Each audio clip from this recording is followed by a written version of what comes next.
Olá, sejam todos muito bem-vindos a mais uma entrevista do projeto Entre Fios, uma produção dos estudantes do curso de jornalismo da Universidade Federal do Ceará, UFC. Eu sou Caio Pimentel e estou ao lado dos meus colegas Murilo Peixoto, Artemis Maia e Ana Clara Queiroz. Hoje, 8 de janeiro de 2026, entrevistaremos o ator Robério Diógenes. Nascido em Parambu, no interior do Ceará, Robério tem mais de 4 décadas de atuação, entre o teatro, o cinema e a TV. Hoje, aos 62 anos, ele carrega no corpo e na voz as marcas de uma trajetória que marca também recomeços e persistências.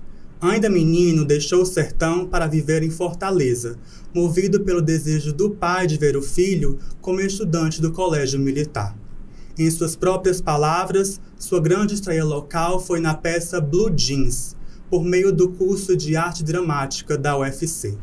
Os caminhos o levaram ao Rio de Janeiro, onde morou por 10 anos, atuando em diversos palcos e convivendo com nomes fundamentais da cultura brasileira. Entre aprendizados e dúvidas, Robério retornou à Fortaleza, mas sem nunca abandonar o seu sonho. No cinema, construiu uma filmografia diversa, com participações em longas e também no elenco da série Se a Veste Não, da Netflix, ampliando o alcance do trabalho a todo o Brasil. Neste ano de 2025, alcançou um novo patamar ao interpretar o delegado Euclides em Um Agente Secreto, de Kleber Mendonça Filho, papel que ele próprio considera como o melhor de sua carreira. O filme, que agora está em temporada de premiações e também na disputa ao Oscar, tem cearense no elenco, que hoje nos brinda com a sua presença. Robério, muito obrigado pela sua presença e por ter aceitado o nosso convite. Muito obrigado. Um prazer estar aqui com vocês. Robério, para começar, vamos começar literalmente do começo, não é isso? É uma frase da escritora Lia Luft que diz o seguinte: a infância é um chão que a gente pisa a vida inteira. Baseado nisso, que tipo de lembrança você guarda dessa infância vivida no Parambu e também desse começo de adolescência também? Olha, da infância que você remete aí ao interior, por incrível que pareça, foi nessa cidade tão pequena. Hoje é uma cidade de 30 mil habitantes, imagine há décadas atrás. Mas eu acho que o que me encantou já pelo ofício era o circo que aparecia na cidade, e aquilo tinha aquele encantamento, né? Aquela velha frase de querer fugir com o circo, né? Acho que tem essa magia. Na frente da minha casa passava aquele homem da perna de pau e eu ficava apavorado com aquele tamanho daquele homem. Mas os palhaços eram encantadores, né? E isso me fascinou muito, né? Foi o circo que minha primeira impressão. Assim como também o cinema, por incrível que pareça, porque como era uma época que não tinha televisão, mas tinha os cinemas, cineminha, né? Onde pegava aquele projetorzinho, colocava uns bancos, tipo aqueles bancos de igreja, e ali a gente assistia filme de Bang Bang, filme de Kung Fu, que tão bem representado pelo filme do Raul de Gomes, né, que é o Cine Hollywood, né? Principalmente o curta-metragem dele, que eu participei também, eu fiz o curta-metragem, fiz também os 2 longas, e esse curta-metragem eu acho uma pérola, assim. Inclusive o Kleber Mendonça fez críticas muito bacanas desse filme, né? Que ele retrata exatamente como é que era na cidade dele, era de Senador Pompeu, aquela relação com o cinema, né, que inspirou. Tanto quando eu fiz, me lembrei da minha infância inteira, dessa magia do cinema, onde as coisas aconteciam, às vezes não tinha sincronia, atirava 2 tempos depois, você falava, a fala saía depois, mas tudo isso era mágico. E logo em seguida, aos 11 anos, eu vim para Fortaleza para estudar, porque o sonho do meu pai era que eu fosse um militar, e eu fui estudar em colégio militar. Mesmo assim, eu tinha um fascínio que era pelo teatro, que eu nem sabia como é que se fazia teatro, né? E não sabia nem se era com microfone, eu nunca tinha ido ao teatro. E aí eu fui pelas páginas amarelas da Listel, aquelas listas telefônicas, tentando descobrir. Eu sei que eu acabei descobrindo o teatro universitário, né? E eu fui fazer os testes para poder ser aprovado, para poder fazer o curso de arte dramática. Nessa época não tinha nível superior, hoje tem, né? Você tem licenciatura, nessa minha época não tinha, né? E aí eu fiz o curso de arte dramática durante 2 anos, e foi ali que eu tive o primeiro contato com o teatro. O primeiro espetáculo que eu vi foi um espetáculo chamado Calu, que é do Carlos Câmara, um autor cearense, feito pela Comédia Cearense, né? E era no Teatro de Lona, que ficava num terreno baldio, um grande terreno, onde hoje é o Shopping Benfica, né? E ali eu vi pela primeira vez assim, um espetáculo, né? E eu fiquei encantado. E por incrível que pareça, tem uma foto que tiraram e eu estou nessa plateia. E um amigo meu um dia publicou essa foto, eu disse, olha aí, na história. E a relação da infância com o ator, porque o ator, ele é uma espécie de criança, né? O ato de interpretar é um jogo, é jogar, é o playing, né? Quando você junto com outro ator, você brinca. E quanto mais você tiver essa disponibilidade que a criança tem do jogo, ele se aproxima muito mais dessa plenitude do que é o jogo do ator, né? Então, essa minha infância, essa pergunta permeia sempre, né? Eu acho que a gente nunca deixa morrer esse lado criança que a gente tem, né? Que significa o sonho também, sonhar, esperança, né? Achar que as coisas ainda estão tudo por acontecer, né? Enfim. Robério, sua vinda para Fortaleza, a princípio, foi para cumprir um desejo do seu pai, que você estudasse em colégio militar. E afetou alguma coisa na relação de vocês quando você decidiu trilhar outro caminho? A maior decepção do meu pai até hoje. Até hoje meu pai tem 90 anos e até hoje ele acha que não é uma profissão, né? Né? Que eu deveria ter sido um médico, que eu deveria ter sido um militar. Hoje estava aí, rico, com dinheiro, fazendo isso aí, está sempre liso, não tem dinheiro. Então até hoje acho que ele meio que se realizou através da minha sobrinha, que virou médica e tal. Acho que ele se realizou nos netos, né?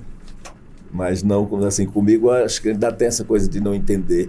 Mas é porque é uma pessoa do interior, né? Que numa outra formação, não sabe a dimensão do que é, né? Com tudo isso que está acontecendo, né? Com a estreia do Agente Secreto, com viagens, página de jornal com minha foto, enfim, mas para ele assim, não tem essa dimensão. Na realidade, eu tento entender ele, né? A minha luta é entendê-lo, né? E ao mesmo tempo,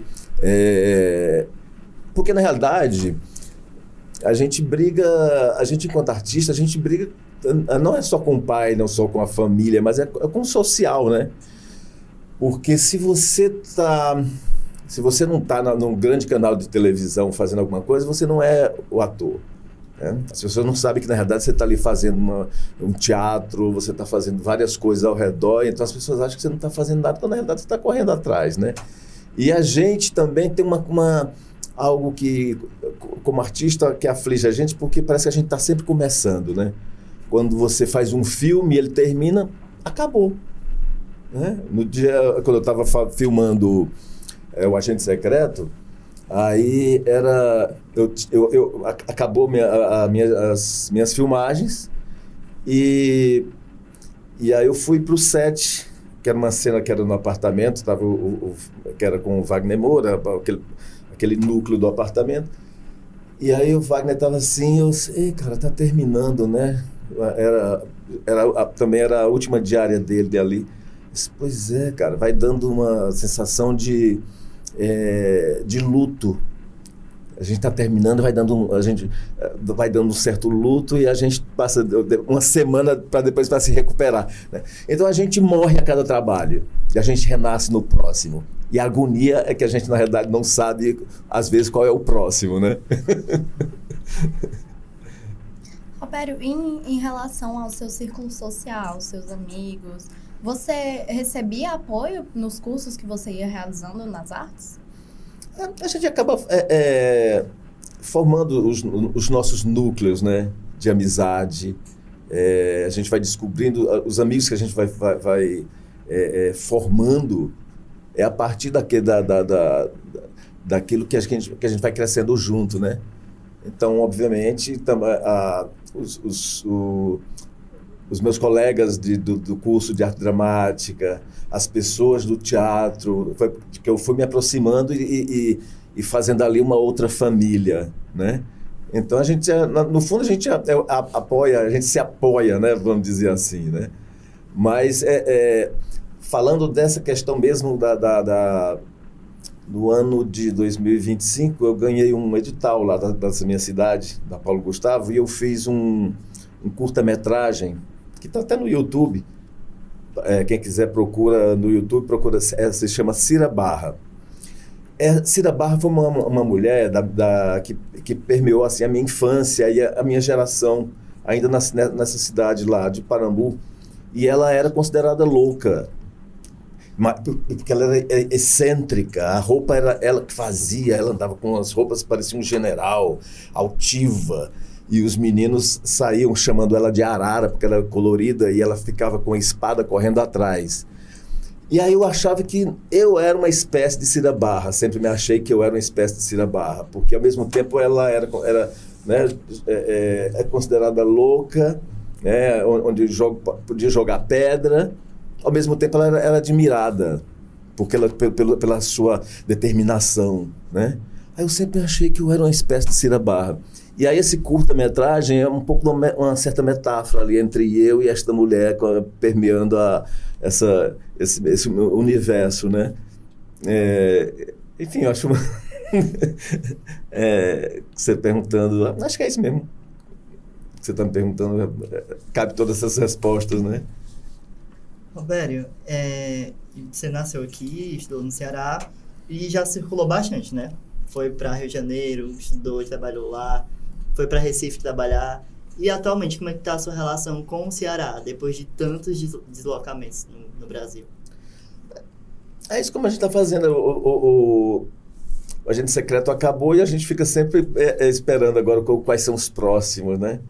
Então, tem algumas... Vou fazer uma participação agora de um longa, vou fazer um outro agora, também um segundo. Logo na época do Agente Secreto, tinha um pessoal da equipe, dois diretores que iam fazer seu primeiro longa-metragem. Me convidaram para fazer o filme, um papel gigante. Morei no Recife mais 2 meses, filmando. Tem convite para fazer um trabalho aí em julho, né? Esse filme que eu fiz, O Agente Secreto, me deu abriu muito a questão dos caminhos, né? De reconhecimento, né? Talvez o maior papel assim da minha carreira. Mas a minha relação com Fortaleza, eu adoro Fortaleza, é uma cidade que eu gosto muito. Morei 10 anos no Rio, né? Na época que ali muito jovem, né? E achando que tinha que desbravar. Era uma época também que se você quisesse fazer alguma coisa, você tinha que sair fora daqui, tinha que morar longe, tinha que morar no Rio, porque se tivesse um teste, tinha que estar lá. Hoje não. Inclusive o teste que eu fiz para o Agente Secreto, eu estava lá nessa minha cidade onde eu nasci. Aí me mandaram um teste, eu fui. Meu pai tem uma chácara, eu fui, que tem internet. Fui lá, montei aqui com o meu smartphone, marquei, olhei, testei, igual a gente fez aqui para começar, testei tudo direitinho, vi onde é que tinha uma luz e fiz o teste e ali fui convidado para fazer o filme. Isso quando eu fui embora para o Rio de Janeiro. A internet é tudo muito recente, né? Essa tecnologia, tudo veio muito rápido, né? A questão da pandemia fez com que a gente andasse 4 casas à frente, né? Várias casinhas à frente, assim, né? Vários passos, né? De você fazer muita coisa online, né? Cursos online, reunião online, né? Ganhar tempo, né? À distância, né? Então isso também mudou. E é isso, minha relação com a cidade é essa. Eu acho que é um ponto, que é um lugar sempre, né, onde eu moro, é um lugar onde posso viajar para qualquer canto, né? A gente trabalha no mundo, né? No meio do mundo, né? Então eu tenho uma relação muito boa com Fortaleza, nesse sentido. Mas aberto a todas as viagens possíveis. Adoro também, sou mambembe, adoro estrada, adoro viajar. Bério, ainda falando um pouco sobre cinema, mas o que você acredita que é a maior diferença entre atuar nas telas e no palco, no teatro e no cinema? Olha, o teatro ele dá muita base para o ator, né? Porque é lá onde você estuda os mestres, as teorias da interpretação. E como ator, você readequa, você faz uma espécie de decupagem do veículo que você vai se comunicar, que vai interpretar, né? Você equaliza, né, a interpretação, né? É muito comum quando você está saindo... Porque o teatro, você tem um palco imenso, você tem uma plateia ali na sua frente, e você começa um espetáculo e termina e morre ali, né? Ele não eterniza. O cinema eterniza, a televisão eterniza, o vídeo eterniza. O teatro não, é aquele momento único, né? Então o ator está pleno e se joga e vai, e é maior, é grande, porque você tem aquela plateia, então os gestos, tudo pode ser maior, porque a sua expressividade tem que estar inteiro, né? Quando você vai para a televisão, você já está aqui mais enquadrado no vídeo, né? E para o cinema mais ainda, né? Porque um olho que você faz assim no cinema é uma coisa gigante, né? Então é tudo pequeno. Então para a gente que está do teatro indo para o audiovisual, vamos dizer assim, especificamente para o cinema, você tem que estar muito atento a esses códigos, né? Se você no teatro diz assim, o diretor diz, vai um pouco para a sua esquerda, aí você dá assim uns 2 passos assim, né? No cinema, vai um pouco para a sua esquerda, você faz só assim, né? Na câmera, não, um pouco menos. Aí, então é isso. Você não... Vídeo, né? Se eu fizer isso aqui, é uma loucura, tô saindo de quadro, né? No teatro pode, né? No cinema, no vídeo, você não... Isso aqui é tudo muito, né? Tava vendo uma entrevista um dia, cara, acho que é o Michael Caine, eu não sei. Ele estava com um pessoal que estava se formando em cinema, e o cara estava entrevistando. E aí ele disse assim, vou dar um exemplo para você. Qual é a câmera que está me pegando? Aí o cara assim, é aquela ali. Ok, então quando eu conversar com você, eu vou olhar para o seu olho esquerdo. Olha assim, olha só a dica que o cara está dando pro ator, né? Porque se a câmera está ali, eu vou olhar para o seu olho esquerdo, e é tão pequena como capta o cinema, que se eu olhar para o teu olho direito, eu já vou, né? Então acho que é isso, é você entender a linguagem, que às vezes tem essa... teórico falar isso, mas a prática você está ali menor. Um grande exercício, por exemplo, no cinema,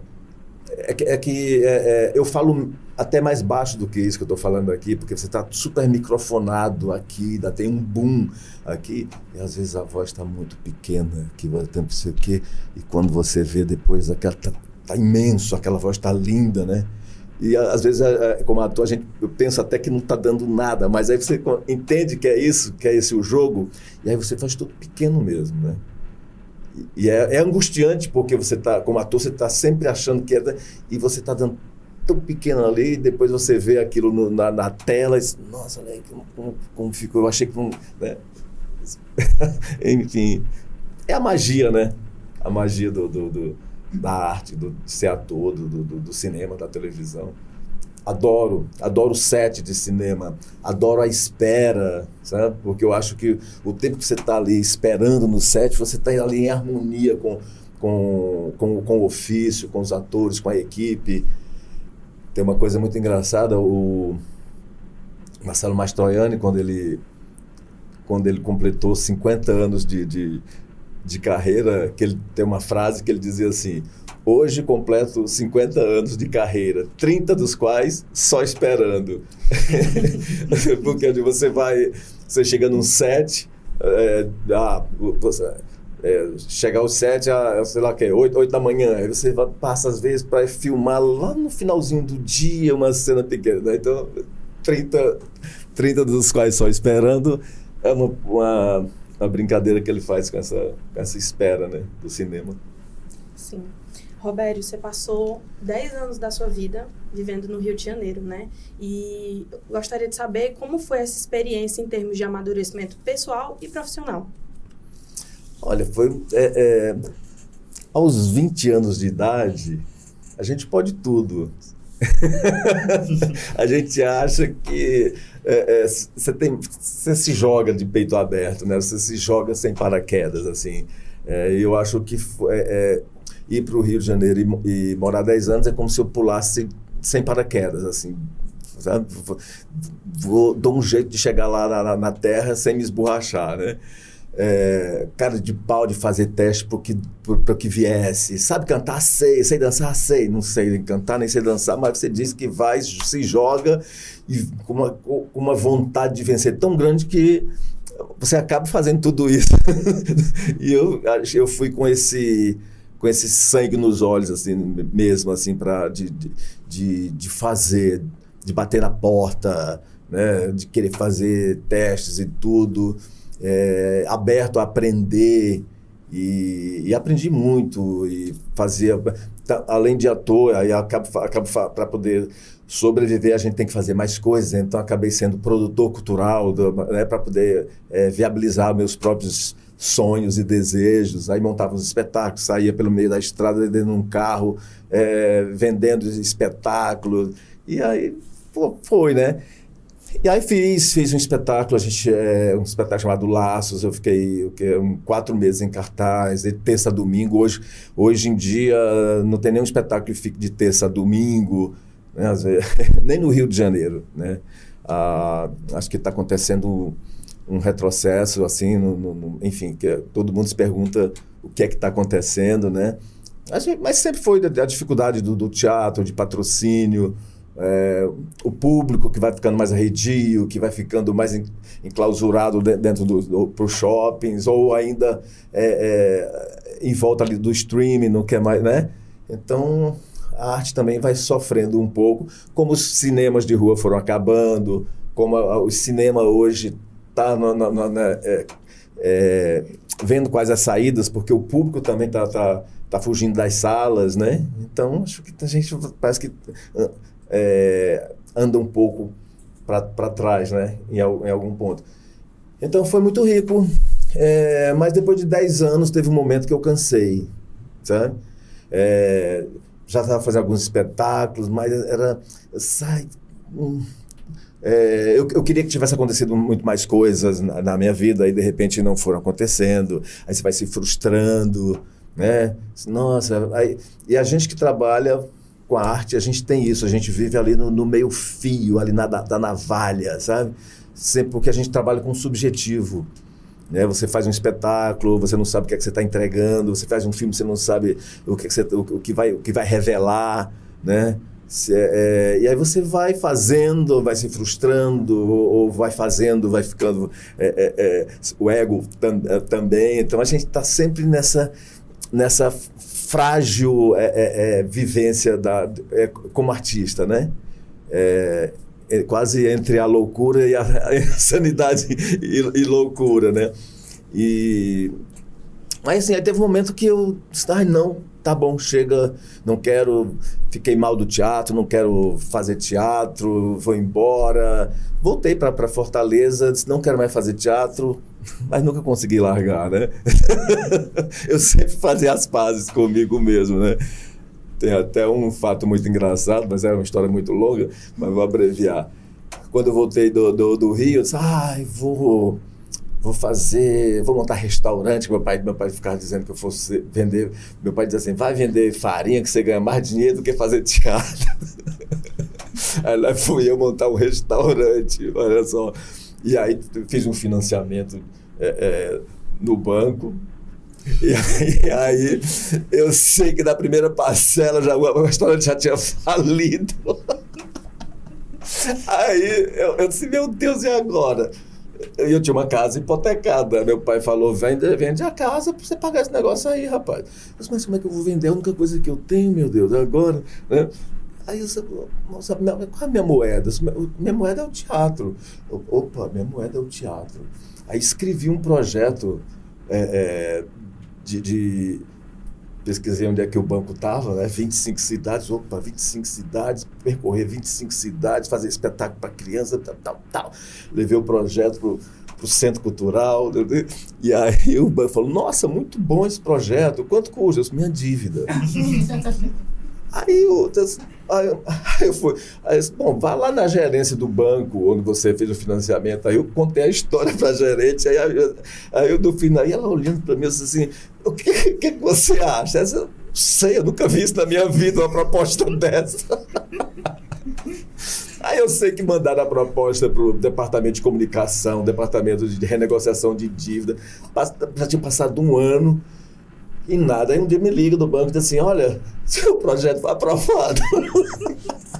Aí eu pensei, e agora como é que eu vou viajar para 25 cidades sem um puto para pagar, fazer... Aí era um espetáculo que tinha 2 atores, eu num Fiatzinho, dirigindo com eu, uma atriz e um outro amigo que fazia parte técnica, né, que fazia o som e tudo. Menino, eu acabei fazendo umas 30 cidades. Pedi dinheiro meu pai me deu dinheiro para gasolina. Aí chegava, tinha o festival de teatro no Cariri, eu chegava e disse, olha, me compra um espetáculo que eu faço outro de graça. Aí eu pegava aquele dinheiro, pagava a atriz, pagava... Menino, eu fazia uma gambiarra danada. Eu ligava para a cidade e dizia, olha, eu tenho esse projeto, uma parceria com o banco e tal, com o departamento de cultura.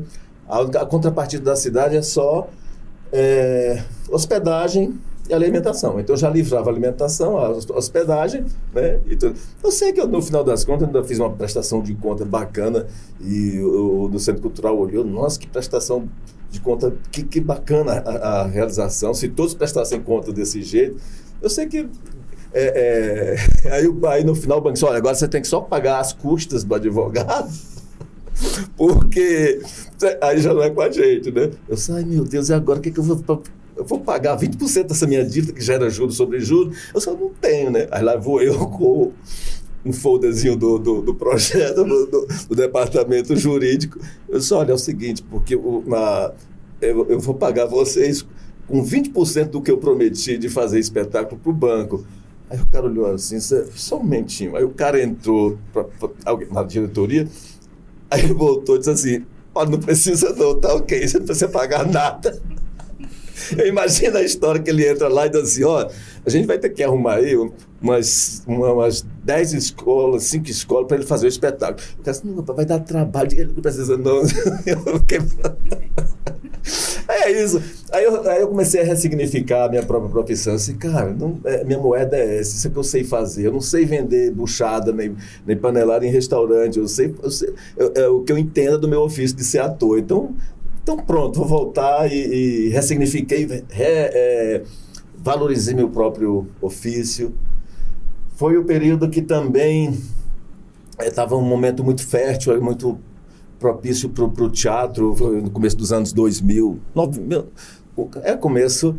Tinha o Colégio de Direção Teatral, que era um projeto do Instituto Dragão do Mar, e tinha grandes mestres do Brasil que vinham dar aula, né? E era um curso de 2 anos, e era muito intenso e forte.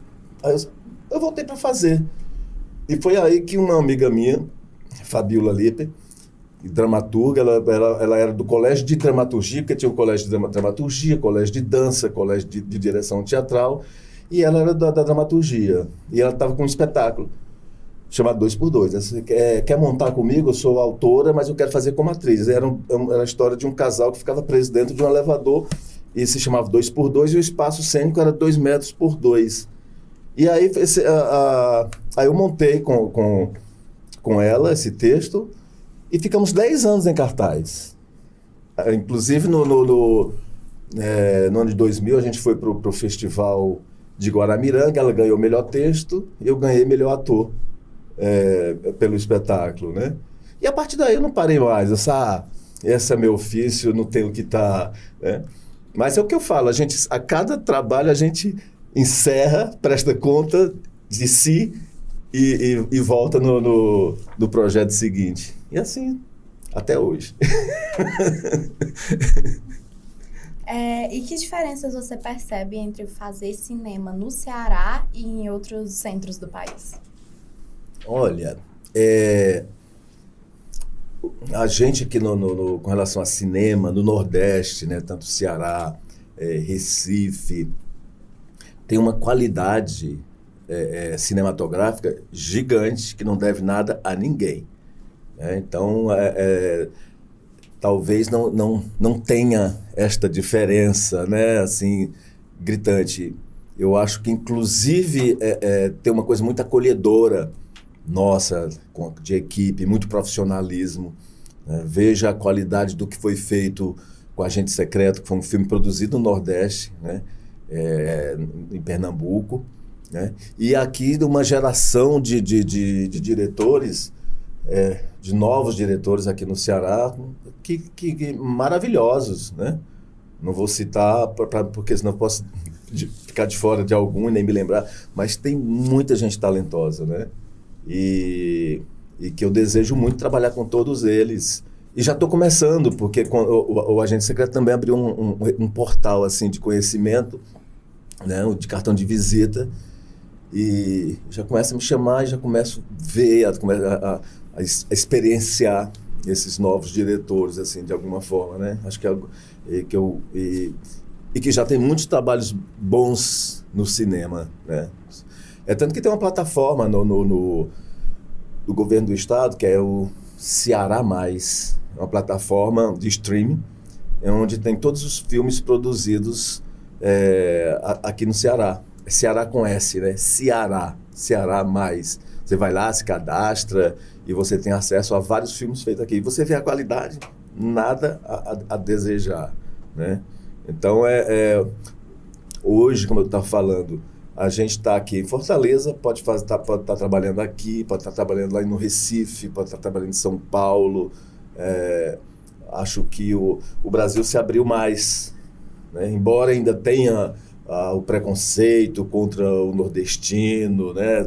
Mas acho que essa barreira a gente está pela nossa garra, pelo nosso talento, né? Talento da música, do cinema, do teatro. Nós somos bons. Robério, falando um pouco sobre a série Saveste Não, da Netflix, que é uma série que trata muito do humor cearense. Como é que foi filmar isso e capturar na tela? Bom, pressuposto que é muito bueno, né? É engraçado, me chamaram para fazer... Aliás, eu fiz um teste, né? Me chamaram para fazer um teste do personagem, era um argentino, né?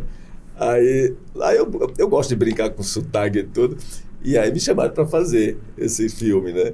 E é um roteiro feito por roteirista cearense, com a equipe toda cearense, praticamente todo mundo daqui, com alguns técnicos do Recife, né? O que eu acho interessante é isso, são essas trocas, né? de técnicos e de não se fechar. Mas o elenco basicamente...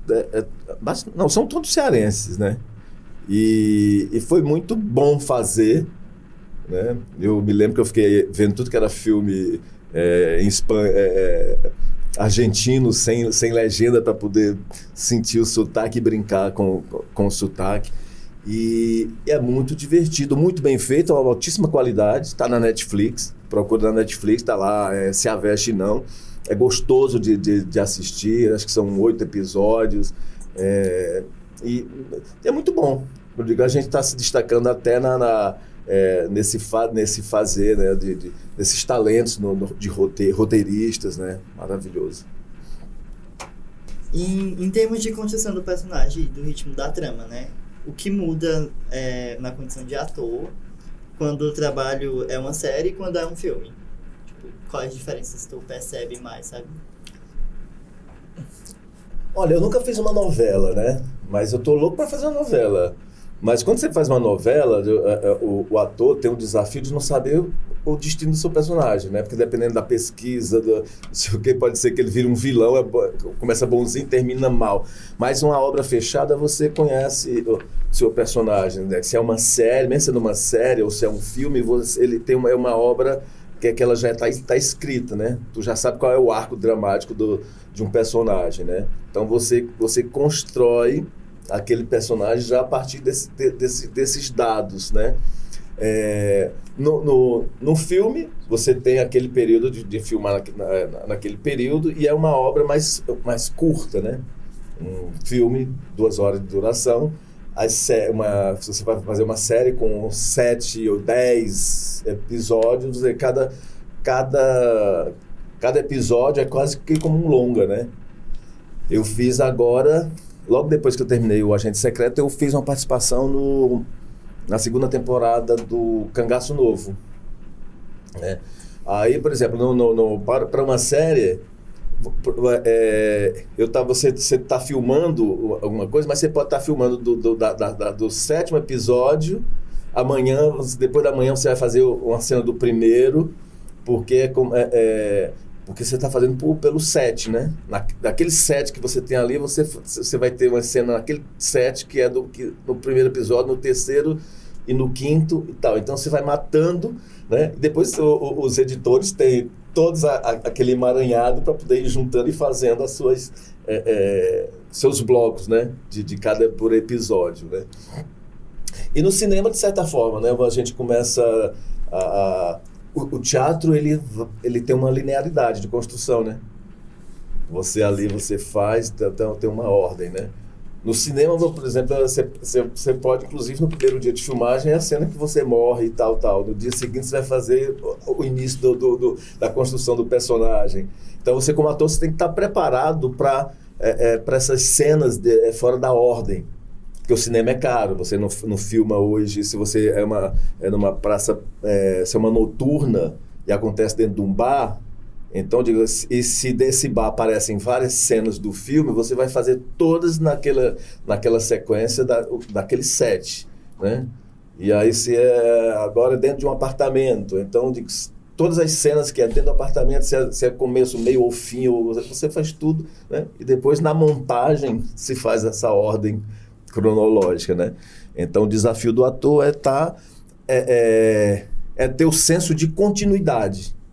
Peraí, que essa cena é aqui, o que é que eu fiz antes? Né? Se eu estou gravando alguma coisa que é lá aqui, eu digo, o que foi que aconteceu nesse meu personagem e como é que eu estou aqui, para na hora que for montar não tem nada, né, desencontrar. Porque a continuidade é a continuidade da roupa, do objeto, se você estava com a mão aqui, se esse negócio estava aqui ou aqui, mas para o ator a continuidade o ator tem que ter a consciência da sua continuidade do arco dramático, né? Na construção do personagem. E até estar atento também, até às vezes, da sua continuidade, da sua posição, né? Gente, esse botão estava aqui, acho que ele estava... Agora, esse botão realmente estava aqui, né? Então é isso. Eu acho, e tudo isso eu acho mágico, né? Não acho nada... Roberto, e agora tem um projeto de lei surgindo, né? Que é a PL do streaming. Que ele busca regulamentar as plataformas de streaming no Brasil para abranger mais produções nacionais. Como você enxerga o impacto dessa PL, mesmo ainda em tramitação, no trabalho dos atores e na valorização da produção audiovisual nacional? Eu acho fundamental, e eu acho que tem que ainda se cobrar muito mais, né? Porque quando você... tem a briga aí do imposto, né? Que o streaming não paga... E eles fizeram esse PL com valor X, até o Wagner Moura andou se posicionando, dizendo que era pouco, que tinha que ser muito mais, e tem. E o governo, na realidade, na luta, porque para tentar aprovar esse projeto numa bancada majoritariamente de deputados, senadores, enfim, de direita, né, reacionário, para conseguir passar um projeto desse já é uma luta, né? Mas mesmo assim não se pode desistir nunca. E essa cota de produção, desse dinheiro, desse imposto, dele ser investido dentro das produções nacionais, né? De ter mais obras, né? E isso, obviamente, abrir caminho para os atores, técnicos, diretores, roteiristas, né? Então, porque senão vira, desculpe a palavra, uma certa imoralidade, né? Correndo solto e não prestigiando esse potencial, porque o maior mercado de streaming do mundo é o Brasil. E como que não vai reverter isso para o próprio mercado artístico nacional?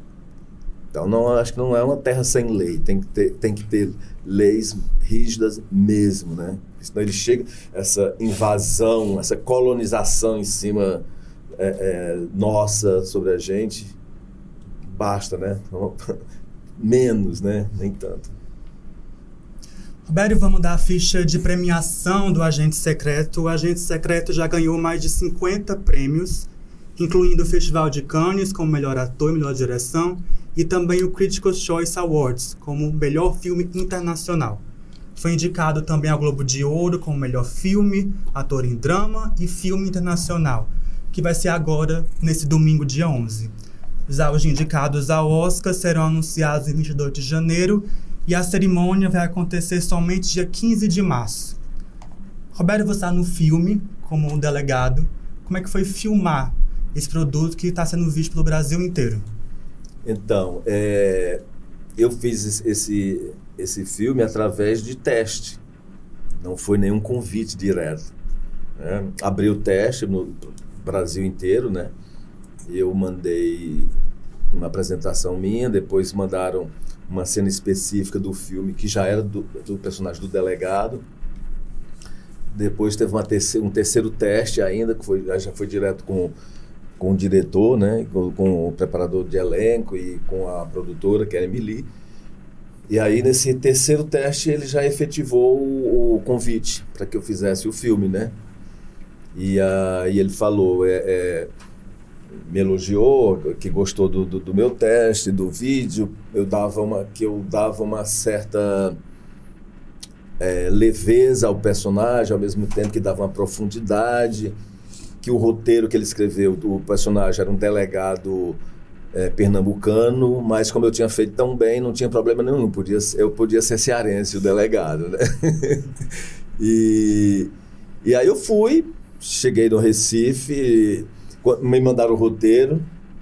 Quando eu vi o roteiro, que eu fui ver a citação lá, quando você pesquisa, né, dá um F3, enfim, pesquisar onde é que aparece aquele nome, apareceu lá mais de 140 vezes a citação do personagem do delegado. E aí eu percebi que era gigante o personagem, vi que eram muitas cenas e fiquei apreensivo, né? Meu Deus, é um personagem gigante, ele está me dando uma responsabilidade gigante de criar esse filho dele, né?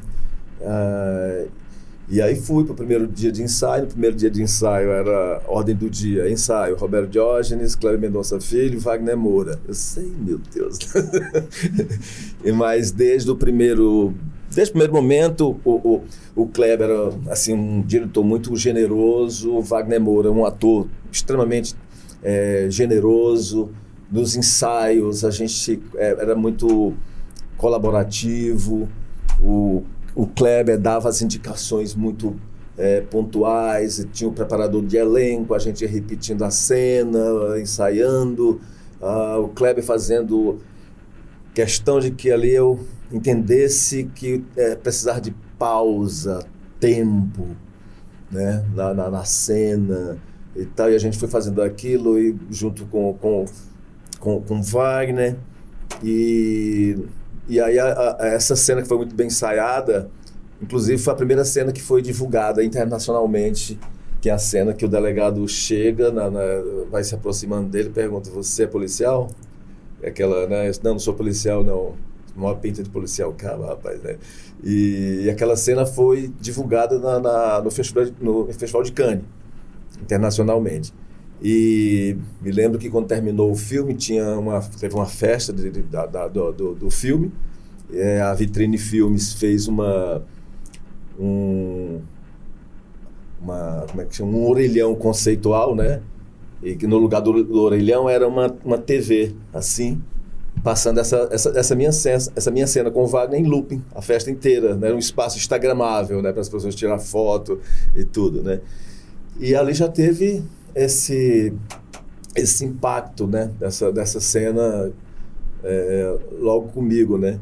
Ele disse, olha, tem um bom cartão de visita, né? E aí eu morei, eu passei 2 meses filmando lá, né? Eu tinha até eu ia e voltava, eu falei para a produção, olha, eu prefiro ficar direto aqui, mesmo com folga, porque na folga eu fico imerso no roteiro, lendo, do que tá aqui, eu vou para Fortaleza, chego no Fortaleza, tem um cotidiano, né? E o cotidiano me tira do filme. No primeiro boleto eu tô fora, né? Aí alugaram lá um flat e eu fiquei lá. E foi ótimo, porque também eu aproveitei para ver todos os filmes do Kleber, o que é que tinha no YouTube dele, o que é que tinha nas plataformas, os filmes, os curta-metragens, para eu poder entender a cabeça do diretor, sabe? Ver a filmografia dele, como é que era a pulsação, né? E foi muito importante ver isso. Tem, inclusive, comprei na época um livro dele, que tem nas livrarias, que é uma publicação de 3 roteiros dele. É um livro que tem um roteiro do Bacurau, Som ao Redor e Aquários. E eu já tinha visto os 3 filmes, mas aí eu aproveitei para fazer um exercício de ler o roteiro, porque ele publicou os roteiros do primeiro tratamento do filme, e não o roteiro final que o filme ficou. Então é muito interessante você ler o primeiro tratamento e ver o que resultou do filme. Então é uma aula de cinema. Aí eu fiz isso com os 3 roteiros, inclusive prestando atenção o que é que tinha no roteiro que no filme mudou ou que foi reescrito, né? Então isso para mim já foi um grande exercício, fazer isso, né? E agora foi publicado o roteiro do Agente Secreto, já está na livraria. Lindo o livro, tem lá a fotinha comigo, tá? Né? Em um livro. E é bom porque você lê, você vê a gênese ali do roteiro do que você vê no filme. Eu acho que isso é muito rico. Robério, e o delegado Euclides, ele é um personagem muito polêmico, né? Que ele usa da posição dele para conseguir o que quer, ele é expansivo, autoritário.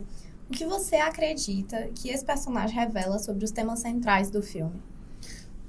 Eu acho que ele é uma síntese da repressão. Ele é ali um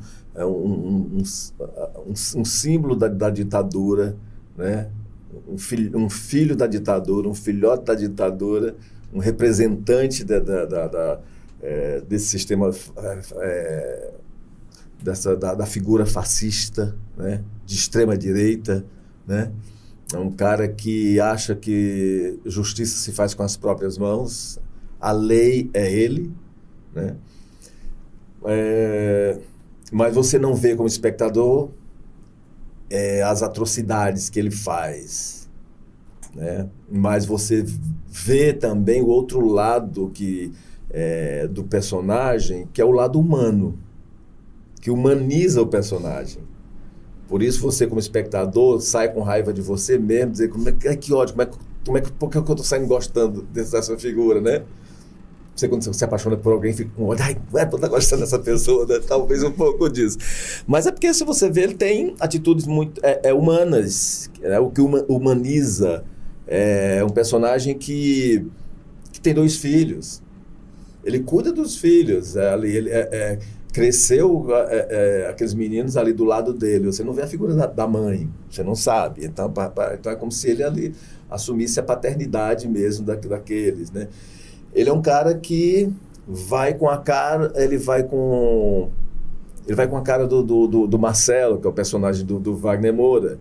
Tipo, gostei de você, você me parece né, cara bacana. Então, Se precisar de alguma coisa, eu estou aqui. Ninguém vai mexer com você. Se precisar, pode vir aqui, né? Ele faz isso com o alfaiate, né? Porque ele acha que o cara é um símbolo de um herói da Segunda Guerra Mundial. Então ali é um troféu dele, sabe? Para mostrar para os amigos, né? E ele protege aquele cara, né? Ele diz assim, ninguém vai mexer com você. Se mexer com você, está mexendo comigo, né? Então ele tem essa, vamos dizer, dentro dentro dessa coisa tão cruel, ele tem esse ar de proteção, bonachão, né? Então ele é risível pelas circunstâncias dadas, né? Não que tenha humor. Alguma pessoa perguntou, o Kleber trabalhou para que o personagem, para que ele fosse engraçado? Eu disse, não, de jeito nenhum, o personagem não é engraçado. O personagem, o que você vai rir é do esdrúxulo. É daquele cara com todo aquele poder chegando com batom aqui, confete, entendeu? Aí que eu até falo, se ele tivesse ali com vestido, ele teria o mesmo poder. Então seria risível. Então ele é risível pelo esdrúxulo. Você ri daquilo que você diz, nesse cara completamente sem noção. Não acredito que ele está fazendo isso. Do tipo, mostrar as cicatrizes do alemão como se fosse ali uma coisa bacana ver aquilo ali, né? Não, é cruel. Mas de certa forma, eu estou rindo porque eu não acredito que estou vendo isso, né? Ele encontra o amigo dele, pistoleiro, que vem fazer um serviço, grande amigo, tal. Você vê a trabalho, não vamos misturar trabalho aqui com amizade, não, né? Ele já sabe que o cara não veio fazer, ele está ali para fazer algum serviço sujo, né? Não vamos entrar nessa esfera, né?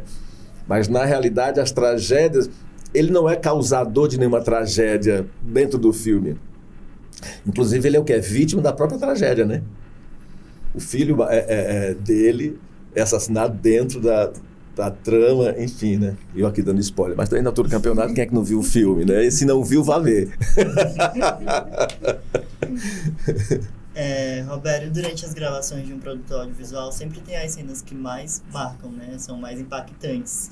E dentro do Agente Secreto, houve alguma cena que te marcou mais, te impactou mais? A primeira cena a gente nunca esquece, né? Vamos dizer assim, meu primeiro dia de set, eu cheguei para filmar, era uma cena pequenininha, meia página, eu disse, que bacana, bom, porque já, né, se eu ficar nervoso é pouquinho aqui, tranquilo.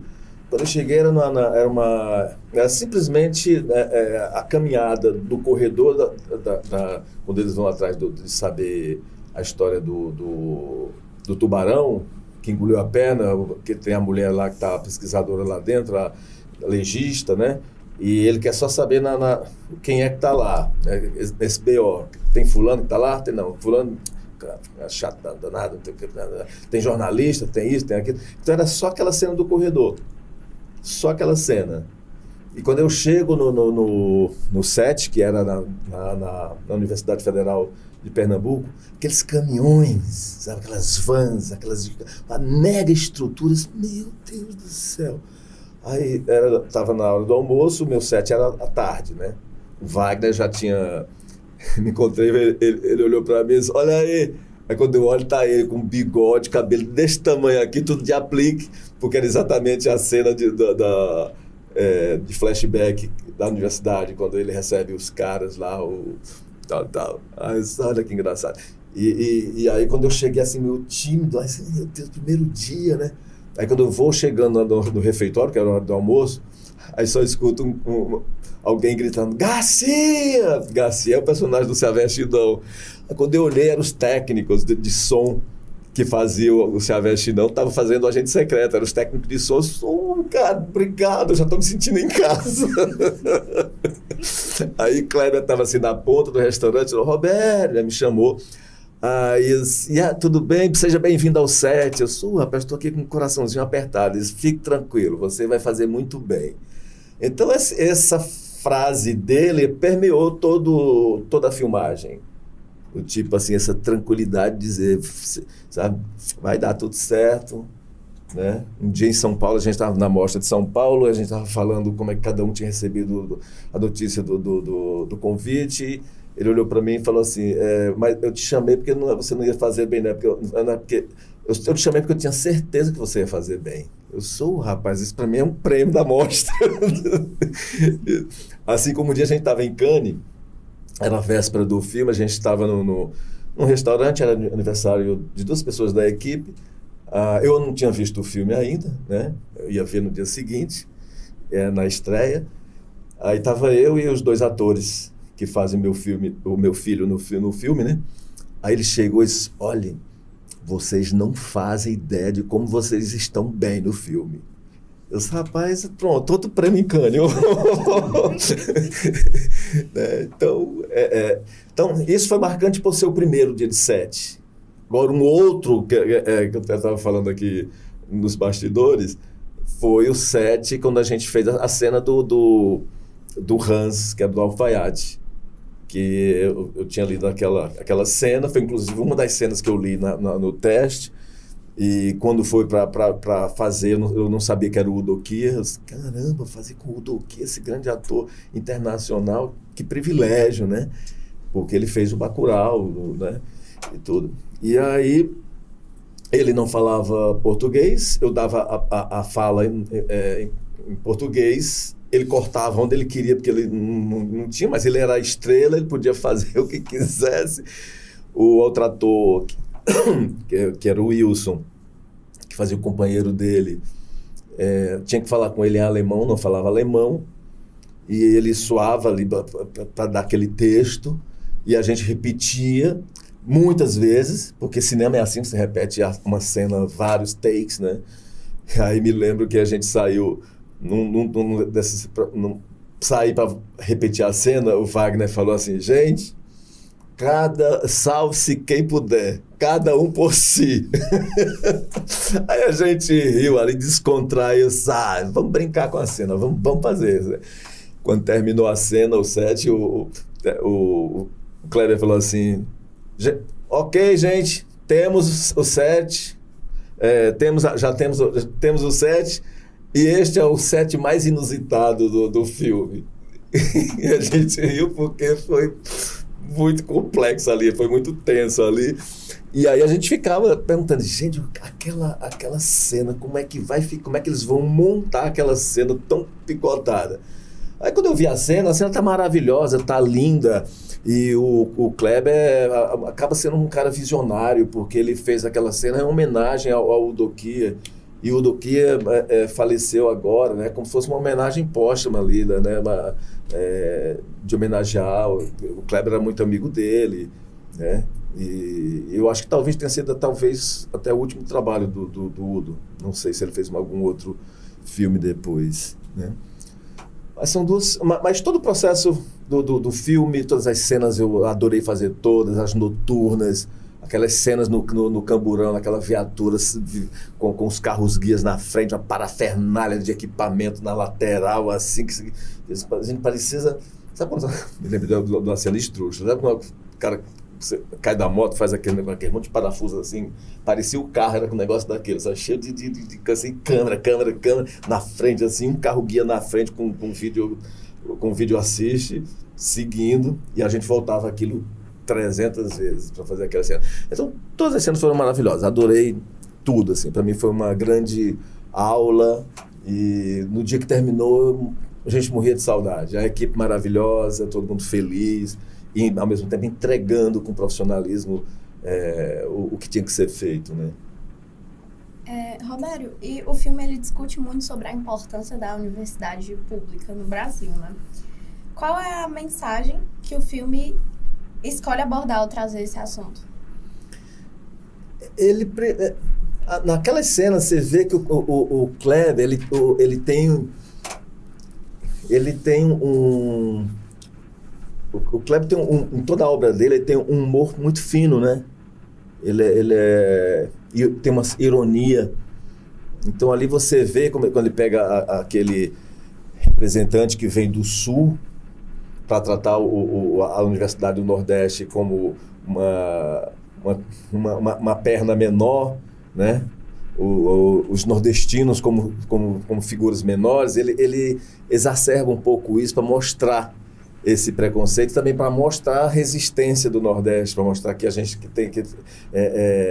que a gente não é submisso a nada, que a gente tem nossa fortaleza, nossa força, né, da universidade, do campo de pesquisa, do cinema, né? No fundo, ele está falando também de cinema, ali o filme está dizendo assim, nós sabemos fazer e nós não somos regionais, nós somos nacionais, né? Então essa é uma forma de resistência ali, né?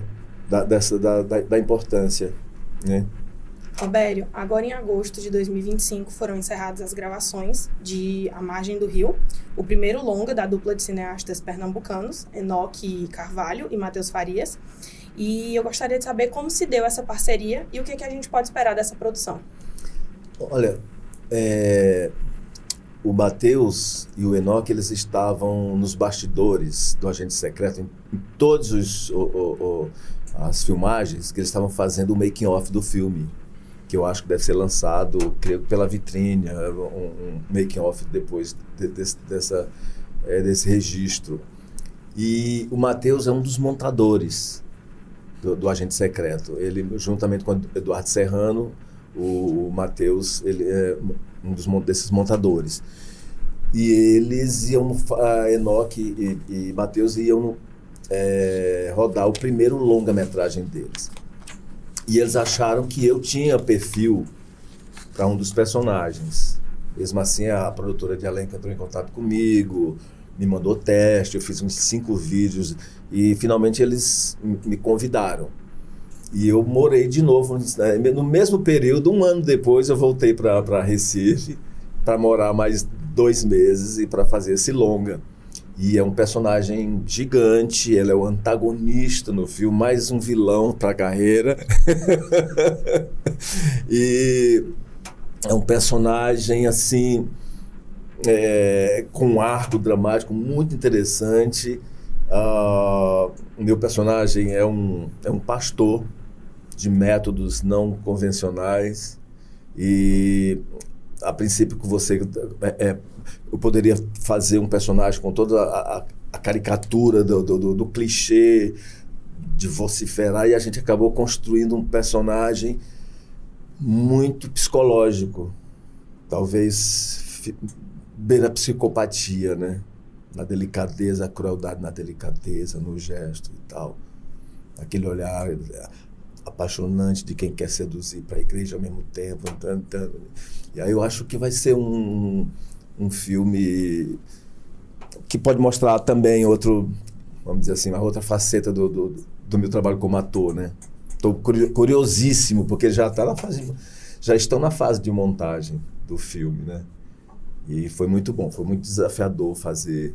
E a felicidade, porque mais da metade da equipe era a equipe do Agente Secreto, né? Então estava lá todo o pessoal, então já me sentia mais em casa do que quando eu cheguei para o Agente Secreto, e também já estava contando ali com a admiração da equipe que tinha visto o resultado do meu trabalho, então já tinha um outro olhar sobre o meu trabalho, né? Sobre minha pessoa, enfim, então foi muito bom, amei fazer. Albério, no início da nossa entrevista você falou sobre o documentário Cira Barra, né? Que você fez lá na cidade de Parambu, e ele conta a história da Cira, que é uma personagem icônica e folclórica da cidade, numa discussão sobre dignidade, o papel da imaginação diante da dor e como memória de figuras populares compõem a identidade de uma cidade. E no você é um personagem e também dirige. Mas como foi que surgiu essa ideia? Então, surgiu pela essa admiração que eu tinha por essa figura, que era da minha infância, né? Que era fascinante sobre o meu olhar e sobre da cidade. E eu levei essa ideia, era um edital, eu fiz e ganhei para fazer esse curta-metragem, né? E aí eu convidei um amigo meu, que é o Dado Fernandes, que ele é um cineasta. A gente foi para Parambu, a gente foi fazer pesquisa, a gente foi entrevistar a família, irmão, quem estava vivo, das lembranças, e a gente foi gravar, captar esse som, né, de entrevistas, entender para esse meu amigo sobre ela, e a partir dali a gente tem uma ideia de como escrever esse roteiro, né? E aí o Dado Fernandes, ele através do que ele foi entendendo, ele elaborou o roteiro. Obviamente a gente conversava muito. No início eu tinha a ideia de quem poderia, atriz que poderia fazer a Cira Barra, que poderia ser a Fabíola, poderia ser a Nádia, que era uma outra amiga minha que era de teatro, que poderia estar. Mas um dia, entrevistando, eu conheci uma sobrinha dela. Quando eu olhei para essa mulher, ela era igual à tia, sabe? Exuberante, a voz parecia que era a mesma, o cabelo era igual a ela, o tipo era que eu me lembrava quando criança, e ela era espalhafatosa como a Cira. A Cira era autoral nas roupas, tudo cheio de bijuterias e tal, e essa mulher também. É claro que ela já usava as roupas, mas ela com botas, com não sei o que, então ela tinha essa coisa de excentricidade. Eu sei, gente, é ela que vai fazer a Cira Barra, não é mais ninguém. Aí meu amigo falou, mas ela não é atriz, se tiver que dar um texto, não tem texto. A gente vai ser um filme sem texto, com a narrativa, narrando, de repente, sobre o meu ponto de vista, encontrar com ela e os depoimentos, selecionar depoimentos e tudo. E aí foi feito. Ela não tem fala, ela tem todas as ações e eu vou conduzindo. E aí, exatamente nisso é que, como eu falei, eu acho que eu sou uma espécie de Cira Barra, então eu vou conduzindo, contando, é como se eu estivesse chegando para me reencontrar com Cira Barra e tudo. Então, achei muito bonito, assim, porque acho que fala sobre mim, mas também sobre ela, sobre nós dois, sobre, né, uma prestação de conta minha com o meu passado, com ela, então, com essa memória, né? Mas isso, vai lá no YouTube e procura Cira Barra, que já está publicado lá, e vê como é que ficou. Robério, como última pergunta, depois de uma trajetória dessa, com uma carreira dessa, o que ainda te move a aceitar um trabalho? Todo desafio, se é interessante, se é pequeno ou se é grande, mas se for interessante, eu estou fazendo. Me chamaram para fazer um papel agora no filme, era uma participação pequena, e aí eu tenho um agente agora. Até então, na época do agente secreto, eu não tinha um agente. Eu tinha um agente secreto, mas não tinha um agente, né? E aí, a partir disso, agora eu sou agenciado pela VGI, que é uma agência de São Paulo, né?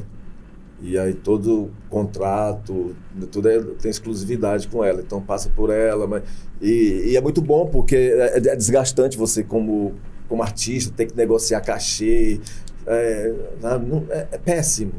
E eu vi que o agente, quando a produção vai entrar em contato com o agente, ele já sabe que o agente sabe o que é valor de mercado. Então, de repente, não te coloca lá embaixo, né? Mas só estou falando isso porque me chamaram para fazer um filme e era um cachê, assim, poderia dizer simbólico, porque eles não tinham recurso. Aí ela foi negociar e tudo, e depois, olha, infelizmente eles não têm dinheiro, vamos declinar porque é pouco. Aí eu disse, não, deixa eu falar com a produção. Aí fui entender o que era o personagem e tudo. Eu disse, olha, não vamos fechar a porta não, deixa eu fazer. Eu quero fazer, eu quero conhecer quem vai dirigir o filme, a gente de repente pode estar abrindo portas, vamos fazer, vamos exercitar. Se é de eu ficar dentro de casa, não, vamos para um set, né? Então isso tudo me move. Acho que, como eu falo, a gente sempre morre, a gente renasce no trabalho seguinte. Eu estou sempre à procura de renascer nas próximas propostas. Acho que o agente secreto me deu mais respaldo, respeito, no sentido de que, pô, esse cara entrega, né? Esse ator se garante, esse ator é bom. né? Acho que nenhum diretor, acho que foi o diretor que teve a coragem de me dar um grande papel, foi o Kleber sem nunca me conhecer, né? Então, assim, que bacana, né? Então, acho que a partir desse trabalho, alguém não poderá ter dúvidas sobre a minha capacidade de dizer, não, vai que ele entrega, né? Vamos dizer isso. Então, é bom nesse sentido, né? Não é para ser, mas para dizer, precisava desse trabalho para dizer que sou autoral, que eu tenho... Me chama que eu vou. Robério, é isso. Muito obrigado pela disponibilidade, pela generosidade de estar aqui com a gente hoje. E a gente deseja sucesso, Agente Secreto, que ele vença aí todos os prêmios que estão na categoria. Pois é. Obrigado mesmo. Eu brincava com me perguntavam se... Dona Tânia, né? Dona Tânia, inclusive, estava aqui filmando em Fortaleza. E aí, um dia, brincando com ela, um cara me entrevistando, assim, o que aposta que vai ser indicado o quê para Cannes? Aí eu não sei, eu acho que eu vou apostar que vai ser indicado ator coadjuvante para Roberto Diógenes. Eu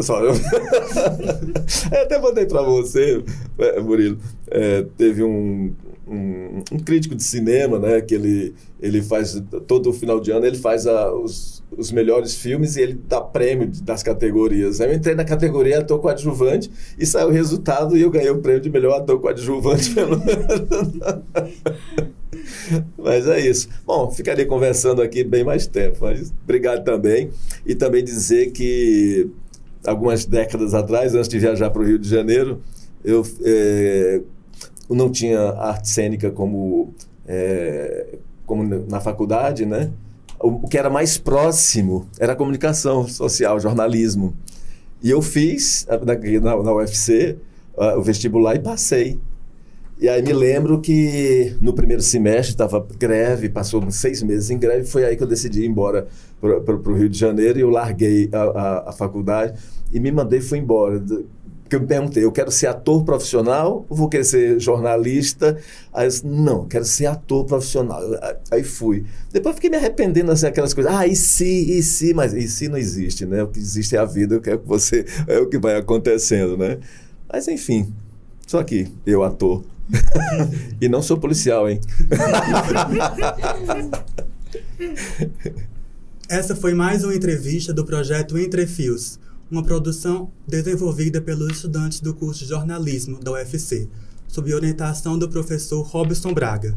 Eu sou Caio Pimentel e estive ao lado dos meus colegas Murilo Peixoto, Artemis Maia e Ana Clara Queiroz, com produção de Cassiano Abreu e Giordano Barros. Na captura de imagem e edição, Guilherme Schmidt. Até a próxima.